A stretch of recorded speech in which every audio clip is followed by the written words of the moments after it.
कुंडली के दूसरे भाव को कुटुंब भाव या धन भाव के नाम से जाना जाता है।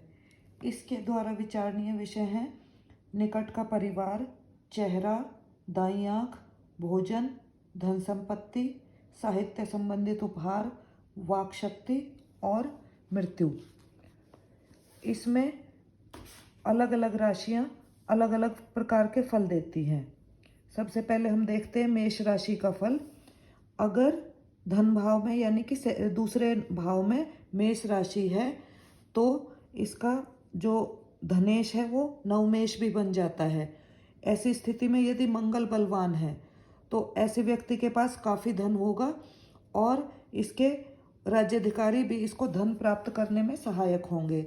और यदि मंगल निर्बल है, पाप युक्त है, पाप दृष्ट है तो इस व्यक्ति का धन नष्ट हो जाता है और इसका कारण उसकी स्त्री का छोटा भाई, क्योंकि जो नवमेष है वो इसकी स्त्री के छोटे भाई का भी घर होगा तो वो इसके धन को नष्ट करने वाला होगा। और यदि मंगल नीच का है तो माता के बड़े भाई का घर हो जाएगा हमारा द्वितीय स्थान, तो उसकी आयु कम होती है क्योंकि यह स्थान माता के बड़े भाई का है। उसके बाद हम देखते हैं धन भाव में वृष राशि का फल। यह धन भाव में वृष राशि है और शुक्र बलवान है तो स्त्री पक्ष से धन की प्राप्ति होती है और व्यापार से धन की प्राप्ति होती है। यदि शुक्र निर्बल होकर छठे या आठवें भाव में पड़ा है तो अपनी दशा अंतरदशा में भारी रोग देगा। शुक्र यदि बलवान है तो मुख सुंदर होता है क्योंकि ये मुख का भी भाव है।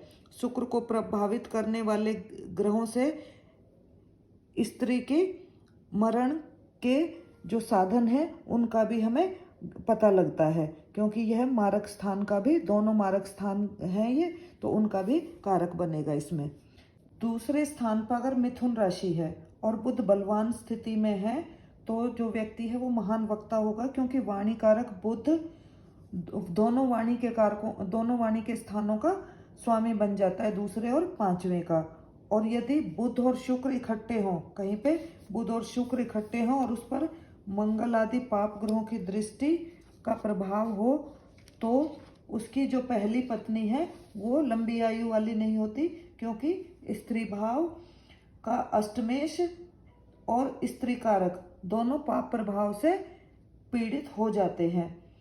और यदि दूसरा भाव तथा इसका स्वामी राहु और मंगल के प्रभाव में हो तो ऐसा व्यक्ति अपनी कुमारावस्था अर्थात अध्ययन काल में ही अपने कुटुंब से पृथक हो जाता है और कहीं हॉस्टल आदि में रहकर माता पिता से दूर रहकर पढ़ाई करता है या फिर किसी अन्य संबंधी के पास रहकर पढ़ता है क्योंकि इस पर पृथकताजनक ग्रहों का प्रभाव पड़ जाता है। इसी तरह से अगर हमारी धन भाव में कर्क राशि है तो यदि चंद्र बलवान है तो उच्च पदवी की प्राप्ति होगी और धन की प्राप्ति होगी और माँ की बड़ी बहनों की संख्या अधिक होगी। और यदि चंद्रमा निर्बल होगा तो मनुष्य निर्धन और अपने कुटुंब से बैर करने वाला होगा। इसी तरह अगर हमारी धन भाव में सिंह राशि है तो सूर्य बलवान हो तो शासन की प्राप्ति होगी और मनुष्य की वाणी रौब वाली यानी कि ओजस्वी होगी और माता के बड़े भाई होते हैं क्योंकि ये एक पुरुष राशि है तो इसलिए माता के बड़े भाई होंगे। और यदि सूर्य निर्बल होगा तो आंखों में कष्ट होगा, कुटुंब से विरोध होगा और राज्य की ओर से हानि होगी। इसी तरह से अगर हमारी द्वितीय भाव में कन्या राशि है तो कन्या जो बुध है वो हमारा धनेश और लाभेश दोनों हो जाएगा और बुध में बहुत्व और मूल्य का समावेश विशेष रूप से हो जाएगा। तो बुध जिस भाव और का स्वामी होगा और उसको देखेगा तो उसको मूल्यवान पदवी, मूल्यवान वाहन, मूल्यवान भूमि, सब उत्तम वस्तुएं प्राप्त होंगी। बलवान बुध तो खूब धन देगा, ऐसा व्यक्ति ब्याज से भी धन पाता है क्योंकि पैसे से पैसा कमाने का योग बनता है। ऐसे व्यक्ति की माता की कई बहनें होंगी। इसके विपरीत अगर बुध हमारा निर्बल होगा और पाप युक्त या पाप ग्रहों से दृष्ट होगा तो इस व्यक्ति को कुमार अवस्था में विद्या में अड़चने, असफलताएं और धन का नाश, कुमार अवस्था में माता पिता से दूर रहना पड़ेगा, वाणी में दोष उत्पन्न होएगा और वो कुरूप होगा। क्योंकि ये भाव हमारा डिस्टर्ब हो जाएगा। इसी तरह से अगर हमारे द्वितीय भाव में तुला राशि है तो जो शुक्र है वो 9वें भाव का भी स्वामी हो जाता है, तो इस तरह से वह अचानक भाग्य से उसको धन मिलेगा। अगर द्वितीय भाव में वृश्चिक राशि है और मंगल बलवान है तो मनुष्य धनी, दीर्घजीवी स्त्री वाला, प्रतापी वाणी वाला और स्त्री पक्ष से धन लाभ प्राप्त करने वाला, जवानी में सुखी रहने वाला होता है। अगर यदि मंगल निर्बल है, पाप युक्त है, पाप ग्रहों से दृष्ट है, तो स्त्री तथा उसका व्यापार, क्योंकि ये जो भाव है वो स्त्री और व्यापार का कारण है, तो स्त्री और व्यापार उसके धन के नाश के कारण बन जाते हैं। और क्योंकि अगर मंगल कमजोर होगा तो उसकी जो स्त्री है उसकी आयु कम होगी, यानी वो अल्पजीवी होगी। और मंगल पर जिन ग्रहों का प्रभाव होगा, क्योंकि ये मारक स्थान भी है, उसके प्रभाव के द्वारा स्त्री की मृत्यु के कारण का पता लगेगा।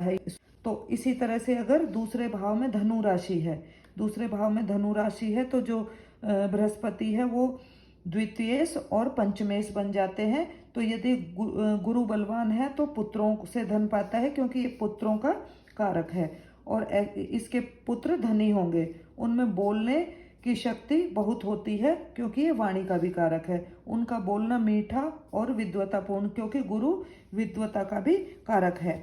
उसको उत्तम विद्या की प्राप्ति होती है, वह विद्या तथा बुद्धि के प्रयास से धन कमाता है।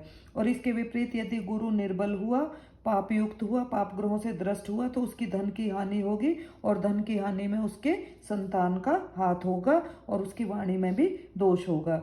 इसके आगे है मकर राशि। अगर हम धन भाव में मकर राशि है तो वह बाहु के प्रयोग से धन कमाएगा। शनि बलवान होगा तो बड़े पुरुषों से मित्रता होगी और इसे छोटी बहनों से धन की प्राप्ति होगी। मित्र भी सहायता करेंगे। इसकी स्त्री की आयु दीर्घ होगी। यदि शनि निर्बल है तो इसके पास धन की कमी होती है और धन का नाश इसके भाइयों के द्वारा होता है और इसकी स्त्री की आयु कम होती है। इसके आगे है कुंभ राशि। कुंभ राशि अगर दूसरे भाव में कुंभ राशि है तो मनुष्य कठोर भाषी, क्योंकि कुंभ यहाँ पे ये शनि इसका जो है धनेश बन जाएगा और वो अपने पुरुषार्थ से धन कमाने वाला होगा। यदि शनि हमारा बलवान होगा तो वह बड़ा धनी मानी होगा और उसकी माता की कई बहनें होंगी और उसकी स्त्री दीर्घजीवी होगी। मीन राशि है इसमें। यदि द्वितीय भाव में मीन राशि है और गुरु बलवान है तो मनुष्य धनी होगा। गुरु जिस भाव कारक आदि को देखता है उसे धनी और मूल्यवान बना देता है। व्यक्ति की माता के बड़े भाई होते हैं, क्योंकि यह पुरुष कारक होता है। व्यक्ति ब्याज से धन प्राप्त करता है, उसको अपने बड़े भाई से धन की प्राप्ति होती है। यदि गुरु निर्बल है, पाप युक्त है, पाप दृष्ट है, तो धन का नाश बड़े भाई से बैर तथा माता के बड़े भाइयों का नाश होगा। धन्यवाद।